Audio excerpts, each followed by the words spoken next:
Musím sa ohradiť voči vyjadreniam ukrajinského prezidenta Zelenského, ktorý ako keby sa vyhrážal, že čo sa všetko môže stať počas osláv víťazstva nad fašizmom 9. mája v Ruskej federácii.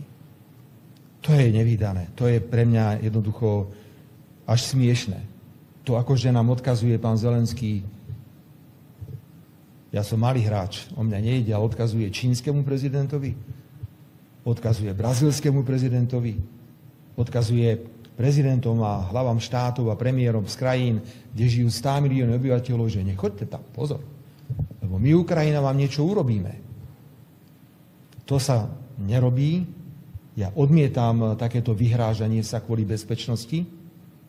Plne rešpektujem, že bezpečnosť zúčastnených je internou záležitosťou Ruskej federácie, ale rovnako, ak sa domnieva pán Zelenský, že tieto jeho výkriky spôsobia, že tam zahraničné delegácie neprídu, tak je na obrovskom omyle. Ale musel som sa ohradiť k takémuto spôsobu vyjadrovania. Je mi veľmi ľúto, že pán Zelenský a ďalší miešajú minulosť s prítomnosťou. Preboha, veď to boli aj ukrajinskí vojaci, ktorí zomierali v rokoch 1941 a 1945 a zomierali masovo v druhej svetovej vojne. Naopak teraz bolo treba prijať návrh na prímerie, pokiaľ išlo o oslavy 80. výročia.